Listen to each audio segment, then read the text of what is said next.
Hello, welcome to another episode of the AJ Bell Money and Markets podcast. I'm Dan Coatsworth. This week, I'm joined by Danni Hewson. Hi there, Danni. Hi, Dan. Hi, everyone. I think it's fair to say that it's been another volatile week for markets, with a plethora of fresh record highs as AI fever trumps political upheaval. Yeah, so on this episode, we're going to focus a little bit on AI and how incestuous this sector seems to be getting, fresh off the back of a deal with Nvidia. OpenAI has announced to tie up with US chipmaker AMD. So how will these rivals play together on increasingly small field remains to be seen. Yeah, it's going to be an interesting one, isn't it? We'll dissect that a bit later on. We're also going to be talking about sales of electric cars. In the UK, they shot to a record high in September, with Chinese company BYD, Build Your Dreams, enjoying massive success. But Tesla is, attempting to fight back, finally unveiling affordable versions of two of its cars, but investors don't seem that impressed. Yeah, I didn't know it stood for Build Your Dreams. You learn something new every day. So yeah, that's what the podcast is for. Now, we got not one, but actually two great interviews for you on the show this week. Got Alex Wright, fund manager from Fidelity Special Values. He's going to be talking a little about UK markets. And I've also been chatting to the entrepreneur Charles Skinner about why some people might call him the king of acquisitions. We have also got the latest on the car finance scandal and a warning you could be paying over the odds for your groceries if you use delivery apps. So much going on. There was so much more that we could have spoken about, Dan, this week. Political upheaval, France, Japan, gold record highs. But we're actually going to start with UK retail. And I think it's fair to say that value chain B&M has had something of a torrid time. And that might be surprising to a lot of people because shoppers at the moment are hunting out value wherever they can. Yeah, I mean, it had a brilliant time during the pandemic. It had these lots of stores that were near, in retail parks. People could go and park their car, go to its shops, and they weren't expensive, had pretty much so much different things on offer. But you look at its share price in the last couple of years, it's telling you a completely different story. And it's come out this week and said things are actually getting even worse. The share price fell to an all-time low. The pace of UK revenue growth has halved from the first to the second quarter. It owns the business called Heron Foods. That's gone into reverse in terms of earnings. It must be said it's got a French business that's doing okay, but overall, we look at it on a group basis. You've got lots of cost pressures, and just momentum has just disappeared in terms of what's going on with this business. So it's clear that the company has a lot to do before it can reap any benefits of a turnaround strategy, which has just been hinted at. Yeah, so it's got a new boss at the helm and a new plan, and that plan is to go back to basics. Yeah, this was, I must admit, I read it and I thought that it makes sense. But the key question here is that it's talking about going back to basics. I always think, okay, if it makes sense, it's so obvious. Why on earth wasn't it doing it in the first place? So what it's essentially saying is it's picking out the most popular products. It's going to cut prices on those to become more competitive. Now, it does hint that pricing adjustments elsewhere will help to balance that out. So that implies that other products, perhaps less popular ones, are going to become more expensive. So store managers are being given the freedom to run promotions. Essentially, they're saying, here's a menu of the best items that we have. Pick some of them and be creative. So I think the idea is you go into a store and it's got its own identity. It's not like you go into any store and they all look exactly the same. It's clear that it was trying to do too much, appeal to too many different people. So it's actually going to reduce the number of products on the shelf and just focus on things that it really does best. So I think if you go in there at the moment, you'll see the shelves are just absolutely packed with stuff. They've taken the view that make sure the shelves are full. Doesn't really matter what products are on there. So now it will be, let's give it a little bit more consideration about the type of things we're trying to sell. It's making sure that it's the things that people want. And then, it's sort of saying that, yes, it's going to take time to turn this business around, but we have a plan now. The market was like, not having it at all. The fact is that normally when you get a mixture of bad news in terms of current trading versus a turnaround plan, quite often that's the market focuses on the future, not the here and now. With B&M, no, not having it. Another difficult day. So the market is essentially saying there is something deeper a problem here than simply the one you might think that it's just having a bad time. It's a competitive market. So I don't know, Danny. I must admit, I've only ever been to B&M store a few times. Is that on your sort of your radar for your weekly shop, or not for the weekly shop? But when the eldest went to university recently, we did hit, and I think that's the big problem for B&M is that there are loads of these. So we hit the range, we hit Home Bargains, we hit B&M, we hit a couple of the pound stores, and it's a really full market, and they are, on the most part, fairly interchangeable. And I think that is possibly where the problem lies. But some of them, and I do remember going into B&M and just thinking, well, that's weird because I can buy just about everything. And I'm not sure that I want anything. So, yeah, I think you're right. I think they've got, quite a tough job to do to turn things around there because it's such a big field. Yeah, I mean, it was like I remember going to like Poundland, think, okay, ooh, you got a real good spread of stuff here. But then, of course, you had sort of copycat companies popping up. You'd have like 2 or 3 together on the high street, and thinking like, I don't need to have any loyalty to a certain brand. It's whoever I go in first, the prices are kind of all the same, and they're all, there's just it sort of became a sort of a, I don't know, saturation of these things. So maybe you're right saying that, like, there's plenty of places that offer a really broad spread of affordable products, something for everyone across the home, or even if it's like, like you say, you may not do your weekly shopping there, but you visit quite regularly. So B&M, how does it regain its position and have its own identity? That's the key thing it's got to deal with.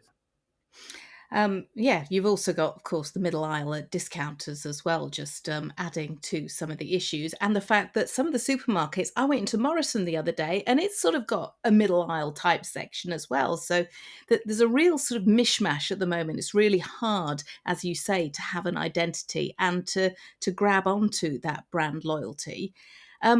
One area which, I don't know, it doesn't seem to have huge amounts of loyalty at the moment is AI, because it seems that there are deals being done all over the place with a whole load of different people, and some of the same people are making deals with lots of different people, which is just absolutely fascinating. And yet stock markets are absolutely loving it. So we have seen record high after record high, despite the fact, of course, that the US government is still shut down. There are concerns about what is going on in all kinds of political shenanigans in France. We had obviously political changes in Japan as well.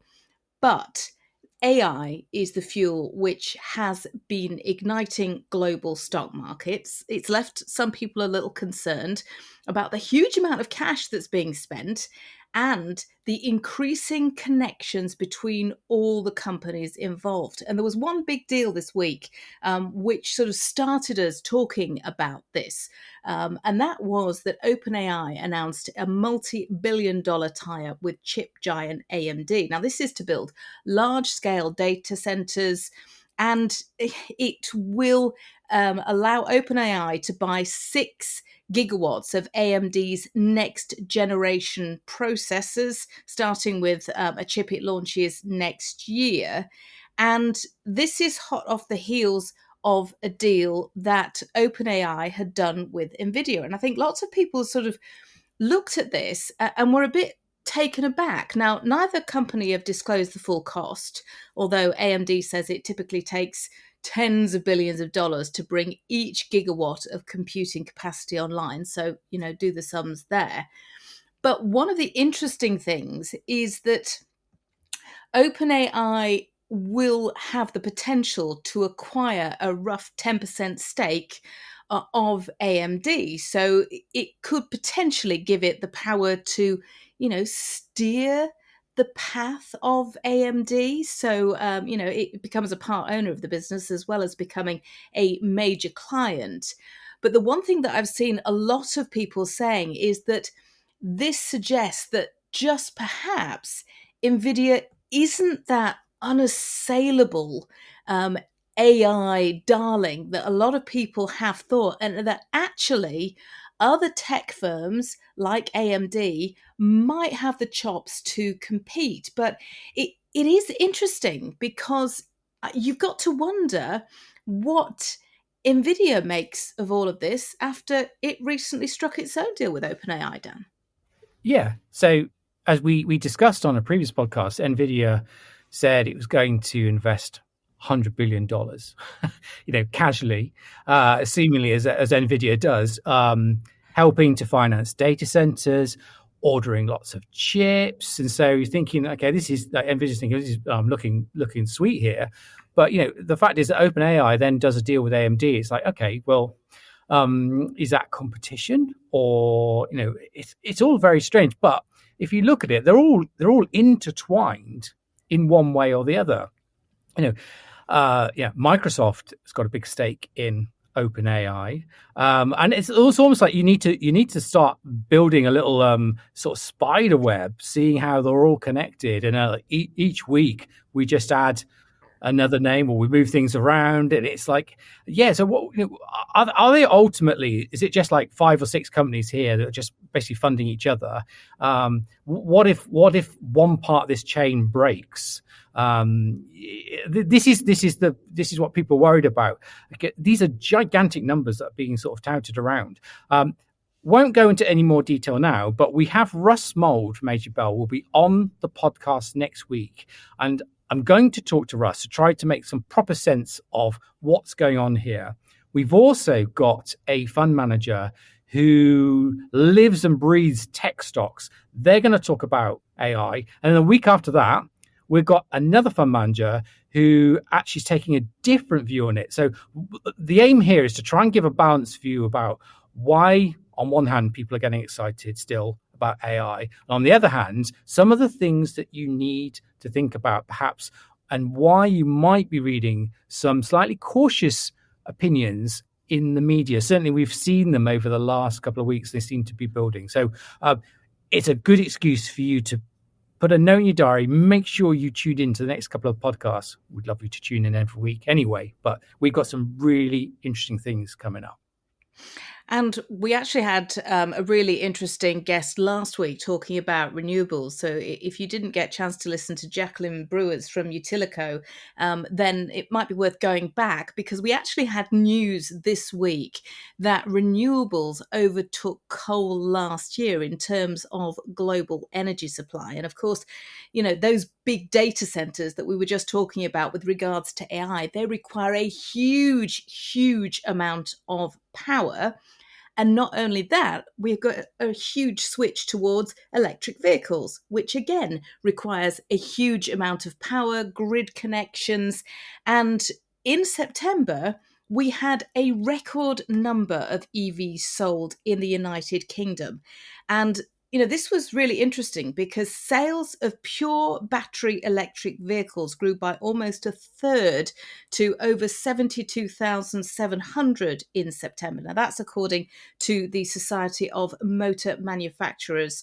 And it means that sales of fully electric or hybrid vehicles made up more than half of all new car registrations in the UK last month. Now, I think it's worth pointing out that in terms of private buyers, you're seeing that they're now accounting for more than 1 in 5, but there is still overwhelmingly, most of them are being used by businesses or in fleets.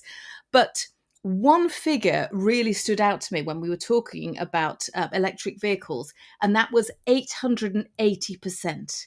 That was the amount that BYD, the Chinese car manufacturer, had seen its sales increase in the UK in September. Now, BYD, as we said at the top of the podcast, if you weren't paying attention, stands for Build Your Dreams.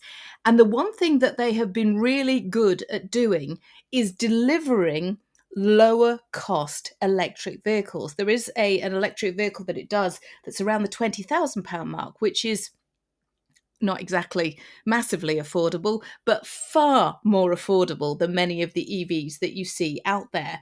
And it is really taking the competitive edge when it comes to other manufacturers like Tesla. Of course, there are a whole load of other Chinese names which you're now seeing more and more on the streets.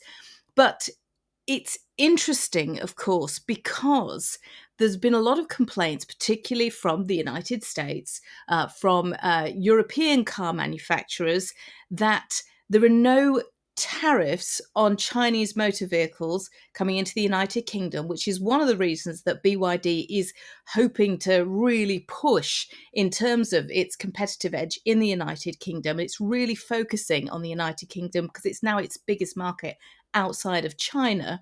And there is concern about the kind of edge that it is getting because of the way that it's funded in China, those little bits of extra help that it might get from the Chinese government in order to be able to deliver these cars at a much lower price point than many of its rivals.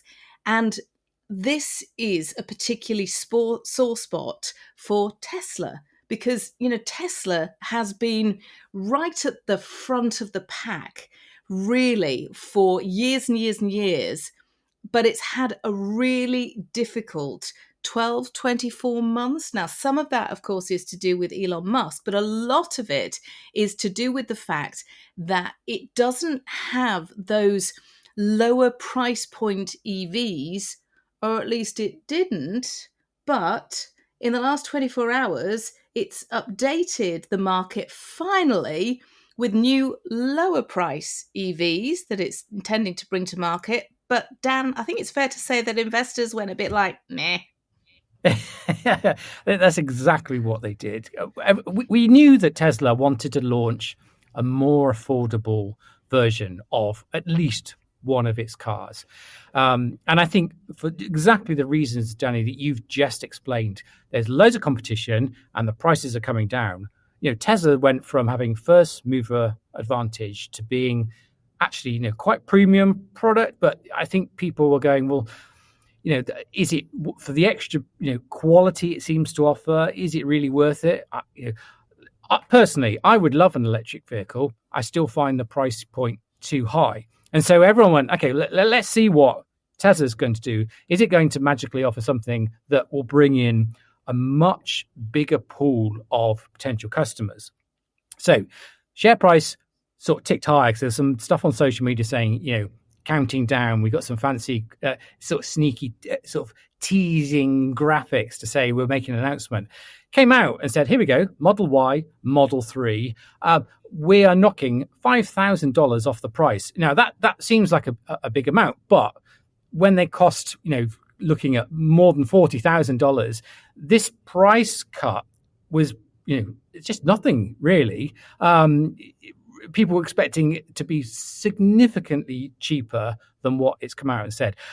Whether this is Elon Musk, his status as a billionaire, his definition of affordable is probably slightly different to the average person. And I think that even now with the I don't know what the UK prices will be. We don't know at the time recording. We haven't got the information. But in the US, you're looking at $37,000 to $40,000 for these more affordable. That's not affordable, is it? Really, that definitely is not affordable to the average person. And so the market's like, well, what are you doing? The affordable is meant to be your strategy to try and get back on top. But, I'm sure that BYD is just, smiling at this and going, well, nothing for us to worry about. The price gap between our models and Tesla is so wide, even now with Tesla cutting prices, that, let's see where it goes next. So, lots of drama in the car market. It's quite interesting to see, some positive news in terms of just general tick up in sales, because electric vehicle industry in general has been sort of going through sort of a disappointing patch in a while. But yeah, I mean, let's see. Maybe I'll be on the podcast in a couple of years' time and saying I finally been able to afford one. But yeah, not quite yet. Not quite yet, no. And we don't have anywhere to plug in an electric vehicle at the moment. So that's a big sort of hurdle for us in terms of getting into an EV, along with price. While we're talking cars, there has been a saga which seems to have been going on for years and years. Now, I'm imagining that you in the past have bought a car on finance, Dan. Never. Do you know what? Never. Never, No, no. no.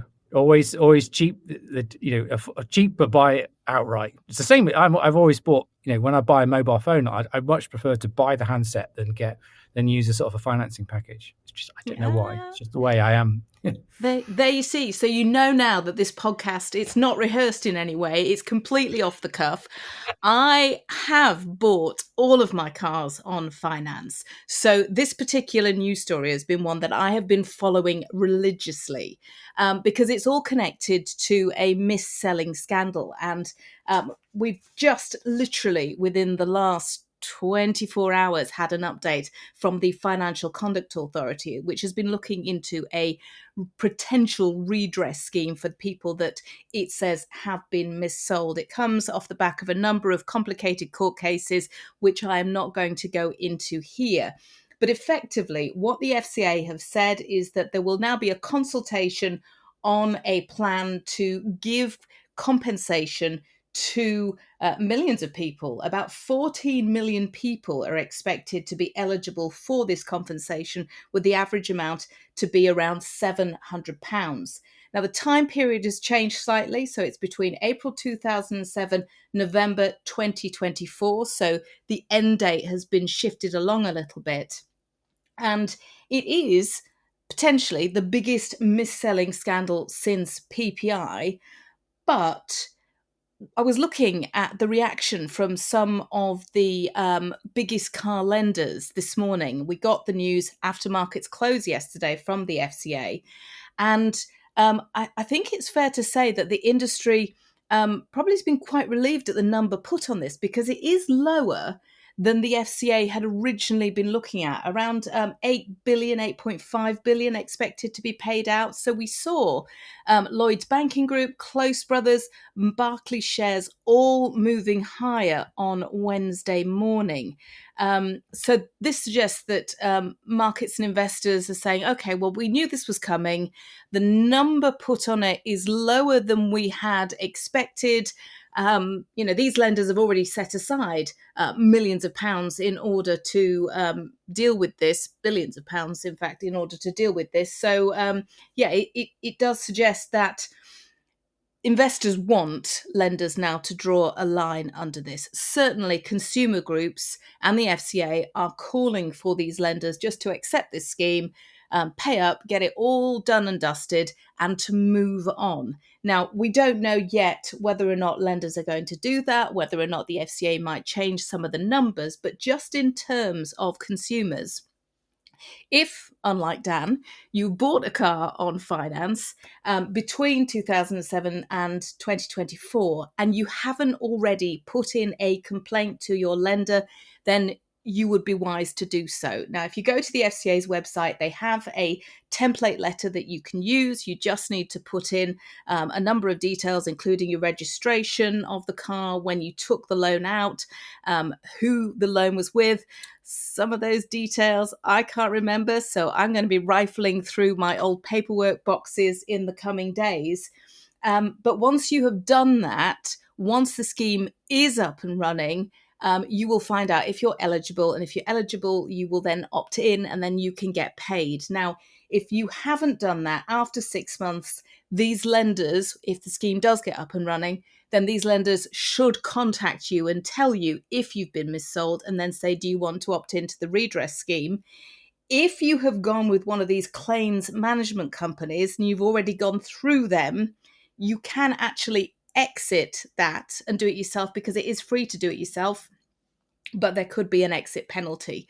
So it is just worth taking a look at all of your paperwork, taking a look at all of the details of any agreements that you've made if you have gone with one of these claims management companies, and just really sort of going through it with a fine tooth comb. It's been a big move in terms of this. And I must just say as well, of course, that there's been quite a lot of concern about how this could potentially impact lending, because most people, if they're buying a car, it's probably the second biggest purchase beyond a house. And they do need this finance in order to allow them to get on, the car buying ladder.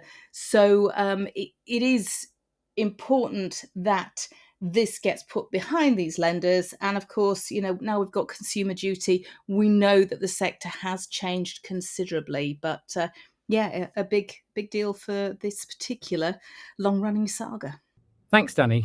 So just before we bring on our first guest, I just wanted to have a quick chat with our head of PR, Mike Glenister. So Mike is joining us on the podcast, and he's going to talk about a petition that we've launched. So Mike, what have you been up to? Thanks, Dan. Yeah, we've launched a parliamentary petition this week, so some listeners might be familiar with the principle behind these, but the basic idea is that anyone in the UK can sign up, and if you get to 10,000 signatures, it forces the government to answer the issue in question. So what we've done is set up a petition which is asking for what we describe as a pension tax lock. Essentially, what that's asking the government to do is make a firm long-term commitment to the two kind of core incentives in the pension tax system. So one, tax-free cash, the right to take 25% of your pension tax-free, and two, pension tax relief. A lot of people listening to this will know there's been a lot of speculation and rumour in the press about whether the Chancellor might look to address one or both of those things and ultimately make the pension tax system less generous, possibly as soon as the next budget. That obviously is all based on rumour, and there's no reason necessarily to believe that anything will happen.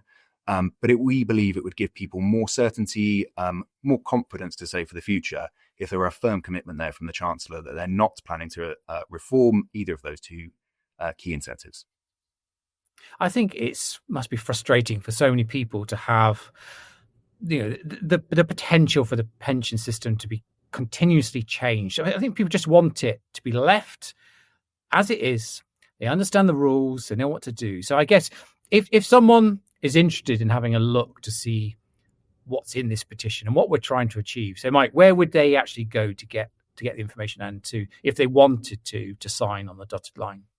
Yeah, absolutely. So if people want to participate, and we would love for as many customers and listeners to the podcast to sign up to the petition as possible, all you need to do is either check the notes that come with this podcast or just Google AJ Bell petition, and you'll find the first couple of results take you either to our website or straight to the petition, and you'll be able to read more about it there. It only takes a couple of clicks, only take a couple of minutes to read it through. It's very short and straightforward, and should give you a good idea of what you're putting your name to.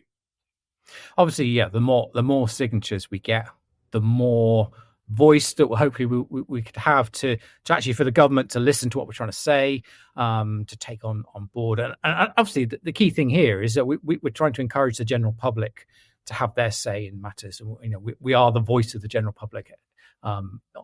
Certainly on this this proposal that we're making. Yeah, ultimately, this is the reason we set up the petition is because we wanted to give the public and our customers and advisors that work with us the opportunity to participate and to kind of have their voice heard. So at the moment, we're at roughly 7,000 signatories. We're very confident we'll get to 10,000. And once we reach that threshold, the government will have to respond. So what we're hoping for is that they make that public commitment to pension tax stability. But if they can't, it gives us additional leverage, additional room to make the argument and continue the campaign. So your signature for those who are able and willing to participate would be really fantastic. Brilliant. Well, Mike, thanks so much for coming on the podcast. No problem. Thank you. Now, all those budget rumours do create a huge amount of instability and erode confidence, but the FTSE 100 has been something of a roll, with record high after record high being reached last week. US markets have been similarly booming, as we said earlier, with big tech a huge lure for global investors. So we've spoken a number of times about investor behavior this year, particularly about how people have been diversifying their portfolio. Actually, that's really topical because gold has just hit $4,000 an ounce, and gold's been one area we've seen people look more seriously at this year. But UK companies, now this is another area where people are starting to certainly show a little bit more interest, particularly as you know, the UK market's been doing well. Equally, there's a still a slightly uncertain backdrop with sort of a lackluster economy, potential tax rises around the corner with the budget. So, given that all this is going on, Danny recently caught up with Alex Wright, the portfolio manager from Fidelity Special Values. So Alex looks for companies with growth potential. And Danny was asking about where that potential could still be found on the market now. Let's hear what they had to say. Thanks so much for joining us on the Money and Markets podcast. Look, there's been a lot of talk really since, I suppose, Liberation Day, when we had that big market wobble. And there have been a number of reports talking about this big rotation away from US stocks. But lately, it's felt as if there's been a bit of a sort of magnet from those big tech companies pulling investors back. So is the rotation over, or is there still interest in the UK? Yeah, well, first of all, thanks very much for having me, Danny. And I think that's a great question to start on, because I think while clearly the narratives around sort of the US big tech stocks are sort of exciting, and everyone knows what the companies do, and everyone's clearly sort of using AI both in their sort of personal and working lives increasingly, I think when you actually look at the numbers, the UK stock market is outperforming the US handsomely year to date. So we've seen about a 15% performance from the FTSE 100, and in dollars, the S&P is only up about 6%. And indeed, that's mirrored around the rest of the world. So other markets have also been very strong. European markets up a similar amount to the UK, and actually emerging markets up about 20% year to date. So I think it's been a really good time actually since sort of the Liberation Day wobbles back in April. It's actually been a really good period for investors globally, with strong returns across the piece, with actually the US continuing to sort of lag actually other markets. So I think that is a continuation of that sort of diversification trend away from the US that we started to see at the start of the year has, I think, continued. I suppose for a lot of people, the constant chatter about the state of the UK economy, we still have growth, but growth has slowed. There is huge concerns about what's coming down the track in terms of the budget and tax hikes. How is that playing into the narrative and to investors' decision making when it comes to UK stocks? Yeah, so again, it's sort of an interesting narrative, because actually on the face of it, on the numbers, first half GDP growth hasn't slowed. It's about sort of 1.2%, which is a mild acceleration. Now, it's still an absolutely low level of growth. And also, clearly, there's a lot of thoughts about sort of the budget and a recognition that taxes are going to have to rise. And so tax rises are a net negative for growth. But I think it's a bit like we've sort of seen before, unfortunately. Sort of, it's actually the uncertainty is quite sort of damaging. It makes people maybe do the wrong thing, and definitely makes people sort of sit on their hands in terms of investment decisions and in terms of consumer spending. So I think that the period, if anything, before the budget is probably, I would suspect, probably more damaging than the budget itself. And clearly we don't know what exactly is going to happen. I think the other thing in terms of the UK market, while domestic part of the market is important, it's about 25% of the earnings of the UK market. 75% are earnings which aren't anything to do with the UK. They're a subset of the global market. So if you are worried about the UK economy, then you can get really good international exposure. And indeed, we do have that in some of our big positions, like Standard Chartered, which is primarily a play on sort of Asia, where there's been very strong capital markets recently. We have some big defensive holdings like BAT and Imperial, which are still at very good valuation and dividend yields. So it's a big, broad market that, yes, clearly economics is important for a subset of it, but there's plenty of other things going on here as well. It's fascinating about what time period you look at when it comes to the UK economy, because as you say, if you look at it over a half-year period, yes, still growth. But if you look at it over quarters, then growth is slowing. So it is all a matter of where you're looking at things, I suppose. Valuations, you were just talking about companies that get their earnings from outside the UK. And when we're looking at the FTSE 100, and in fact, across the spectrum of UK companies, keen valuations were one of the things that a lot of investors were talking about. But we've seen the FTSE 100 hit record high after record high this year. Are there still opportunities to be had when it comes to valuation? If so, where? Yeah, so I think we have to acknowledge that sort of big valuation discount for large caps has started to close year to date. And so yeah, again, our fund's special values has done over a 20% return year to date, so it's been an excellent period. But some of that has been that the discounts narrowed, and then also that sort of the valuation of large caps now has moved to sort of back in line with long-term averages, which is actually about the first time in 7 or 8 years where that's been the case. So the valuation gap is starting to close in large caps. Good news is there's still quite a lot of value in mid and small caps, which is where we invest 60% of the assets of the fund. So you're paying more like sort of 12 times forward earnings for mid caps, and a bit cheaper than that for small caps. So I think you do have to dig a little bit deeper now to find the value. But there definitely still is that value on offer. And even some of the large caps, there's a big bifurcation. So yes, there are some companies that have done exceedingly well. Look at like Rolls-Royce or BAE, they earn over 20 times earnings. But other large stocks like the banks, Lloyds and NatWest, Standard Chartered, look a couple of years out and they're on sort of 7 or 8 times earnings. So there is still definitely sort of value. It's maybe not just sort of across the piece as maybe it was sort of 2 or 3 years ago. So you've got to do a bit more digging. Just in terms of sectors, we've obviously seen lots of shifts in policy direction. Are there any sectors that you think have benefited, will benefit going forward, or vice versa? Well, the problem is as well as the increasing unpredictability of sort of policy direction. So geopolitics, tariffs, is increasingly having an effect on companies, maybe in a way that we haven't been used to over the last sort of 20 years, where there was very much a sort of rules-based sort of international order, and sort of you had a bit of an idea of sort of what the rules of the game are.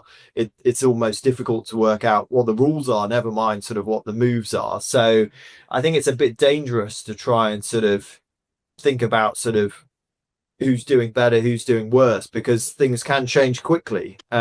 So actually it's about, we always think about range of outcomes for companies in the portfolio, make sure that companies have strong balance sheets. So if times do become tough, that you have some resilience to that, and make sure we're diversified as well. So we've got about 80 to 90 holdings. And so some of those are dependent on the UK economy. Some clearly need sort of the global industrial economy to do well. Some are much more consumer facing or defensive, be it in tobacco, healthcare, utilities. So we've got a broad spread of companies that I think give you resilience, whatever sort of the sort of global macro and geopolitical outcome throws at you, because I think that is incredibly unpredictable today. It certainly is. I think we've got used to that sort of 4 a.m. Truth Social tweet, which completely changes the way we're looking at everything with new tariffs being introduced. Confidence. We hear an awful lot about the fact that we are in the UK in danger of talking ourselves out of growth. What part does confidence play in the success of UK stocks? So I think so quite a large element. And again, I think this is something where there's been a huge differential between probably the US and the rest of the world since sort of 2022 in particular, where I think geopolitical events really sort of rocked European and UK confidence in terms of the huge energy shock, and obviously the just the geographic proximity of sort of war in Europe that we haven't seen since the 40s. And so it's I think that has been a real issue, but it does mean that you've got more resilience from the European and UK consumer because you've had higher savings rates, you've had a pay down of sort of debt. And so if confidence returns, there's a real possibility of things getting better. Whereas I do worry really about sort of US overconfidence from the consumer in terms of credit card debt has risen quite substantially and default rates are on the rise. You've seen consumer spending sort of continue a sort of 10-15 year boom. And that to me suggests sort of storing up a problem, because being overconfident, sort of spending beyond your means is a really bad place to be if things do turn down. And so actually, I quite like the fact that sort of it's been a prolonged period where people haven't been confident, because it gives you the ability to get better. Whereas if you're the sort of exuberant and overconfident, then things can only really get worse. I love how you make us look at things from another angle. It really does sort of make you think. I want to ask you about what excites you then about UK stocks in particular, because in the United States, it's an easy story, isn't it? Everyone's talking about AI, those big tech companies, but then that's something that's lacking in UK markets. Well, I think the important thing is to sort of think about sort of what's priced in and who's going to benefit from AI. And I suppose the one thing that I think is clear to me is that there is going to be an increased efficiency of sort of administrative and sort of white collar work. But the issue is these AI tools are open to everybody. So the question is, what's your competitive position? If your costs go down, if you become more efficient, if maybe you could do the same job with maybe sort of 3 or 5% less employees, like, are you actually going to be able to capture that in profit margins? And so you need a strong competitive position to be able for that not to just be competed away. And that's what I particularly worry about when you sort of see all the technology giants who are spending a massive amount of money. The reason those companies are so great is they all have monopolies in a particular area, be it sort of search, desktop, e-commerce, and now they're all competing head to head. So the chance that sort of all of them do well, I think, is almost impossible. Whereas if you think about who could save money, it's big organizations that have big administrative costs where maybe sort of they're not going to have to price it on in pricing. So actually, I think banks will be a huge beneficiary of AI. You can reduce the number of call center workers, the number of IT coders, the amount of administrative staff, because a lot of tasks can be automated. And are you going to have to price that on in pricing? Well, if it's a consolidated market, probably not. And so again, you could sort of be just a much more profitable business. Then also, sort of where are there sort of bottlenecks? Clearly, one area that's really caught the excitement is sort of in electricity infrastructure. And so a lot of US utilities have been incredibly strong. You haven't really seen that in the UK. But again, if AI really works and there's demand for it, it won't just be in the US. It'll be in the UK. So a huge grid build out is needed. So again, we've got sort of SSE and National Grid that play into that critical monopoly infrastructure. We also own Mighty, which a lot of people would think of as a sort of outsourcing play. And actually, that is a large part of the business. But increasingly, they've been doing sort of energy efficiency projects. So fitting solar panels, fitting heat pumps, building improvements for energy efficiency. And actually, a part of that, they've actually moved into data center build. And again, companies that do that in the US are trading on very high multiples, 20, 30, 40 times earnings, because it's clearly a boom market. Now, the UK is somewhat behind. Again, the models are being trained primarily in the US, but as they get used more, you need that infrastructure closer to users. So again, you will see data centers being built in the UK, and Mighty's trading on about 10 times earnings. So they do lots of other things besides data centers, but you're able to get in at a really good price. So that's what sort of excites me, is like, where can trends that we know are happening, we know are big, but aren't actually recognized in stock prices, rather than the obvious plays where, quite frankly, normally things are recognized and probably over recognized. Alex, thank you so much. You've given us a great deal of food for thought. Really appreciate your time. No, thank you. It's been great to chat. So that was Alex Wright, portfolio manager for Fidelity Special Value. So really interesting stuff there from Alex about the resilience of the UK consumer. Actually, that's a perfect segue into something I just wanted to touch on. We had a report out just before we started to record this week's podcast. It's from the Resolution Foundation. It's a think tank, and they've been looking at the wealth gap. Some of it is slightly depressing. The key sort of takeaway here is that a typical worker would need to save more than a lifetime's worth of earnings to become wealthy. So, Danny, does that depress you? That you're not going to ever get rich unless you're already rich to start with. It does depress me, and I do feel like my parents certainly had a much better standard of living than I'm having, and I do worry about the standard of living that my kids are likely to have. Yeah, I mean, so this report is essentially saying it'll take 52 years worth of typical earnings, that's 1.3 million in total, to move from the middle to the top of the wealth distribution. And the report does make this point, saying that it really does matter who your parents are rather than how hard you work in terms of sort of shaping living standards over a lifetime. I certainly know that if you are someone who's ordering food via one of these sort of delivery apps, you definitely need to be rich for that, according to some new data. So,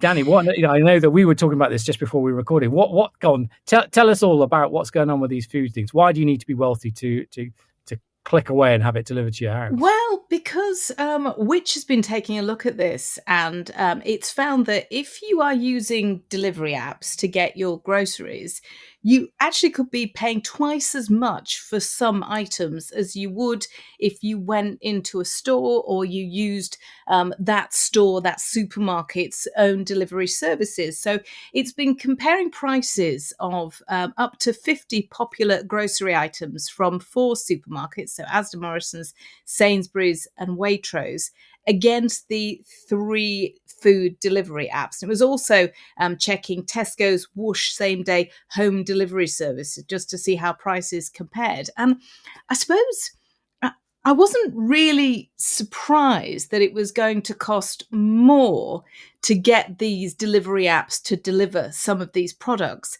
but I'm surprised by how much more in some cases. So it also depends if you've got loyalty cards. And this is the biggest area where people could be paying over the odds, because if you are using a loyalty scheme, so for example, Sainsbury's in particular, they would see the biggest markup on these goods if they were using Uber Eats, because they'd be paying an average of 45% more. And 41% more with Deliveroo, 40% more with Just Eat. Now, that is compared with shopping in store with a loyalty card. Now, you might say, well, it's worth paying a little bit more for groceries because I want the convenience of just being able to, grab my phone, click a button, have it delivered within an hour, a couple of hours. And I get that in some cases. But I think what is really important is that if you are going to use these delivery apps, that while convenience clearly has a price, you can put a price on that if you're really pressed for time and you're desperate for something, but you could be paying so much more and maybe not realize. So if you do need to fast track, some of these purchases, think twice before you hit the button. Work out whether or not you can actually pop to the shop or whether or not you really do need to order. Now, clearly, convenience, it is for many people, totally priceless. But as you say, if you're wanting to have a bit of cash left at the end of the month to squirrel away, to build up your wealth, then maybe paying double for, a packet of pasta might not be the way to go.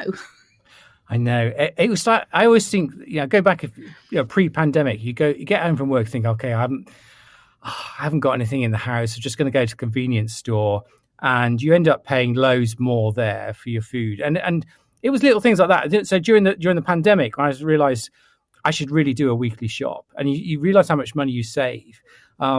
There is that temptation to use these sort of, these delivery things to think, okay, maybe someone could bike over a lunch to me, but it's like, that's just being lazy, isn't it? Really, I think. I mean, this convenience factor is you can do so much from your phone now, can't you? In terms of like, order a taxi, you get food delivered to you.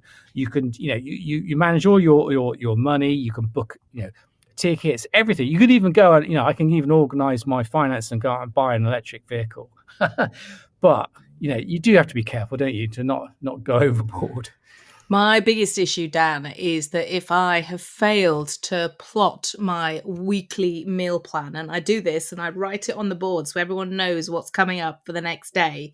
But if I leave a gap, or I forget to get something out the freezer, or I just don't feel like cooking, then we've got a Marks and Spencer's Simply Food, literally a 2-minute car drive down the road.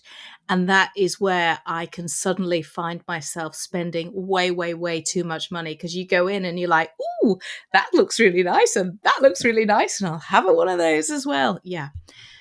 Not a great way to make sure that you are building wealth. Yeah. Now is the time for another guest interview. We promised we'd have loads of goodies for you this week.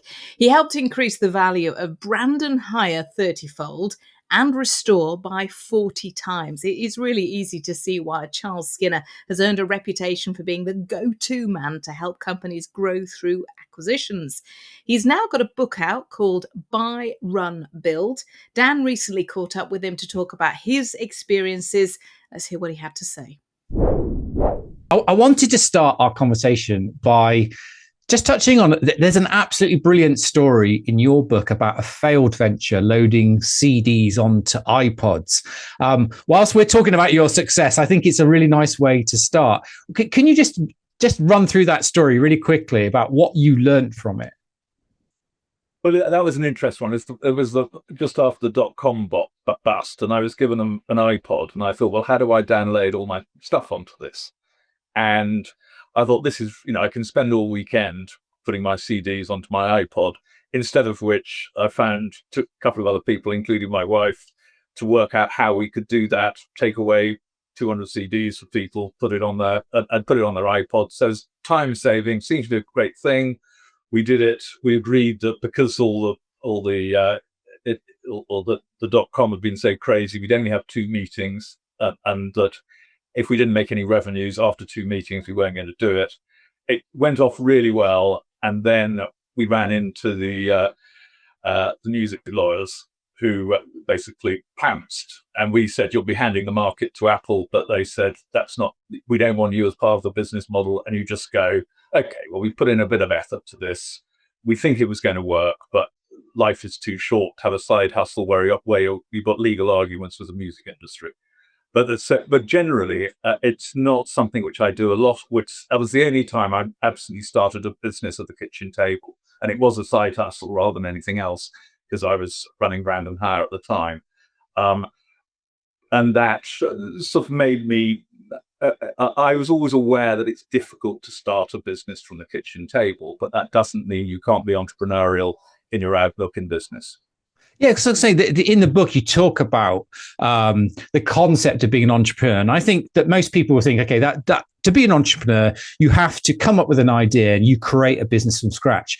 Whereas your career is pretty much about joining existing businesses and building them principally through acquisition. So why would you argue that you are still an entrepreneur, even though you're not founding? I think you're taking risks. You're running businesses. You're the advantage of this method is that actually when you go in to buy a retirement sale or something like that, you've actually got revenues, you've got customers. You can go to people who you want to raise the money off and you can say, look, this thing is actually generating cash. You are going to get your money back, rather than spending so long hoping that your concept is going to work. And of course, we all know about Steve Jobs and his garage. And I've got several friends, particularly in the retail space, who started from nothing. But it's a slow process. And I think it's interesting that entrepreneurship through acquisition has been the hot topic. I think it's one of the leading courses of Harvard these days, as people who really want to run their own show, they want to take risks, they want to grow something, but actually it may be that they're better off starting with a slightly raggedy existing business than sitting at the kitchen table going, I wonder whether anybody will buy this. Yeah, I mean, one of the sort of your first sort of big successes was joining Brandon Hire. So at the time, it was tool hire, bouncy castles, fancy dress. I mean, it was that's quite a sort of a strange mix.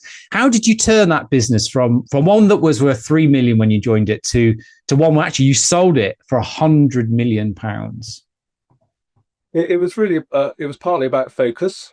It was about saying, look, fancy dress, fancy castles, that yes, it's a hire business, but this is not relevant. It was partly looking at the market and saying, actually, tool hire is not a bad space. It's something which most construction companies should outsource, and then building a really firm base. If you're going to do a buy and build, you've got to make sure that all your systems are great. And thereafter, having a very simple mantra that we wanted a branch within 20 minutes of most major conurbations. We wanted to have national coverage. We wanted to focus on return on invested capital, and we wanted to give as much responsibility as possible to the branch managers rather than bogging them down in admin. We wanted them to focus on customers and service. So once you've got a very simple plan, you've got a solid base, then you move forward. It was also a time where the demographics in the industry, there are a few people retiring who had good businesses. He couldn't necessarily find somebody to take them on. So that worked. That worked very well. It was a lot of fun. It was my first CEO role. Blimey, I learned a lot pretty quick. And I think probably going back to your first question, failure. Odd was a failure, but certainly I've learned so much more from my mistakes than I have from my successes. So even with Brandon, in the early days when I was working out how we should do things, I put my foot in it many, many times. Okay, I mean, you went on then to join Restore. So it's another company where lots of acquisitions.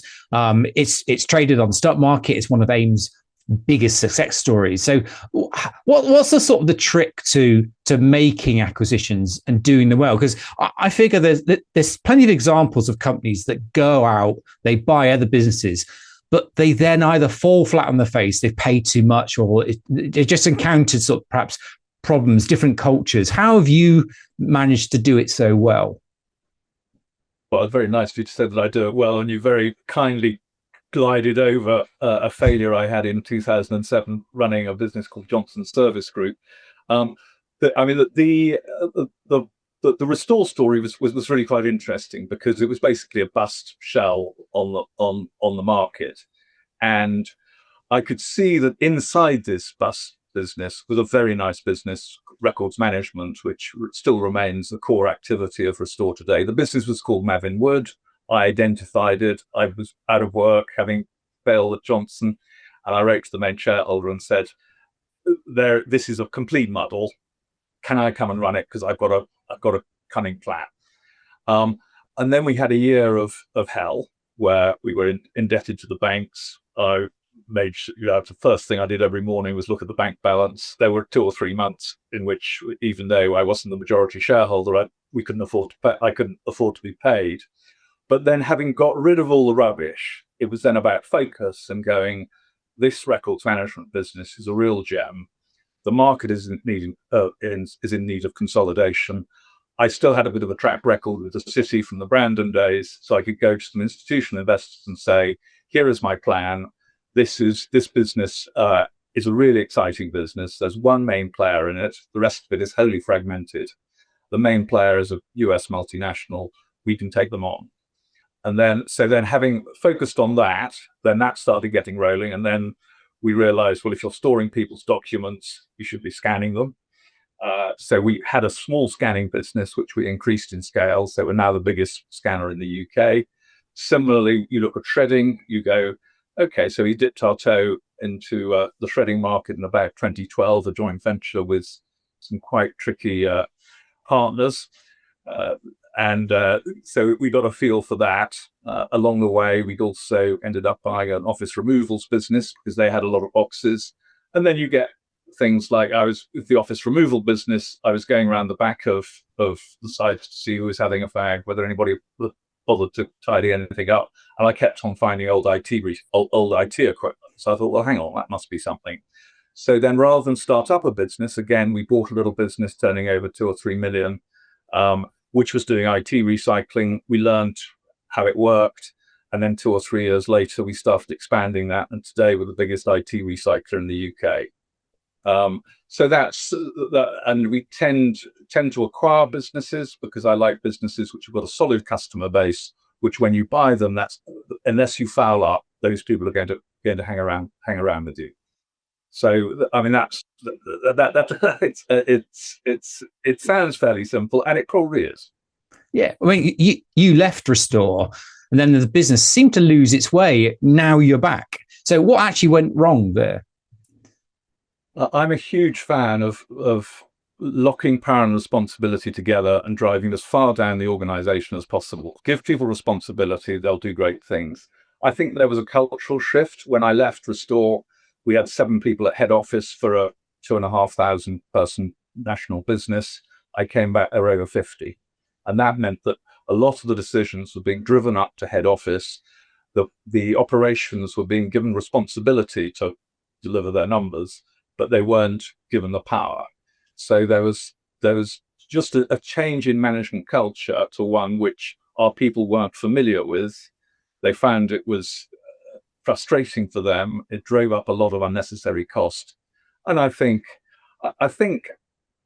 because I built the business from sort of market cap, it's all down to the people, but I sort of had a bit of a vision from a sort of £1 million market cap business to a £500-600 million market cap business. I'm not very good at the detail of our operations, but I've got a pretty good feel for what works with the people, what works with the customers, areas which should be focused on, areas which are time consuming and pointless.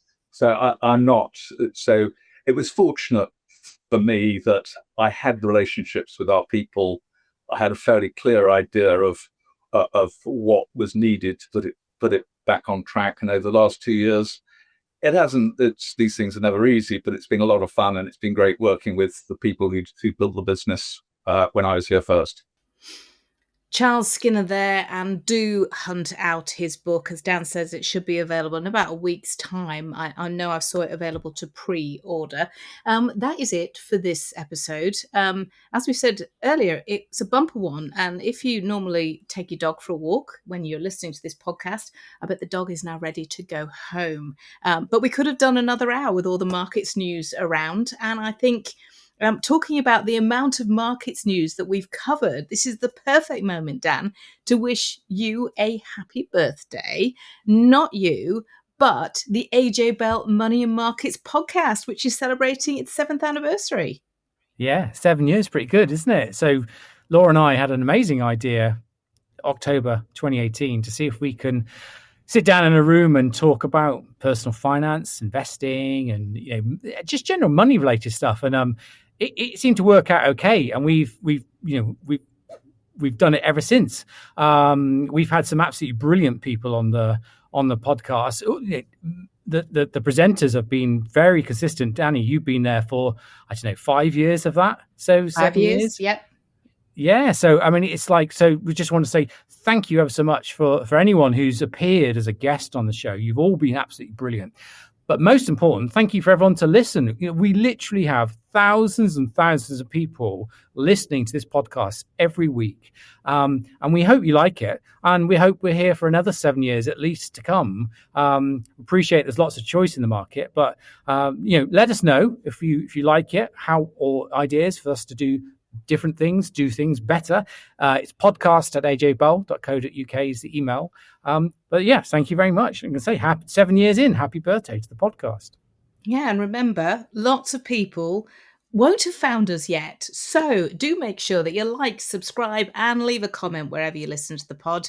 And most importantly, tell everybody. Tell whoever you sat next to on the bus. Tell whoever you're, plugging your EV in and charging it with, because we do like more listeners to find us and see what it's all about.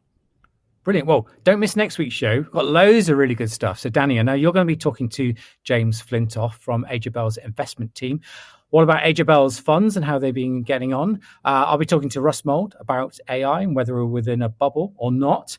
We're also going to be talking to one of the fund managers at Polar Capital Technology. They are the AI experts, so I'm hoping for some fascinating stuff. So we'll also have lots more things on there. So thanks very much for listening to this week's show. We'll catch you next time. This podcast is for educational purposes, and the views expressed don't necessarily reflect those of AJ Bell. The podcast isn't telling you if a certain investment is suitable or not. The value of investments can change, and you can lose money as well as make it. It's also important to remember that how you're taxed will depend on your individual circumstances, and rules can change. The way an investment performed in the past may not be the same as how it behaves in the future. If you want help, go see a qualified financial advisor.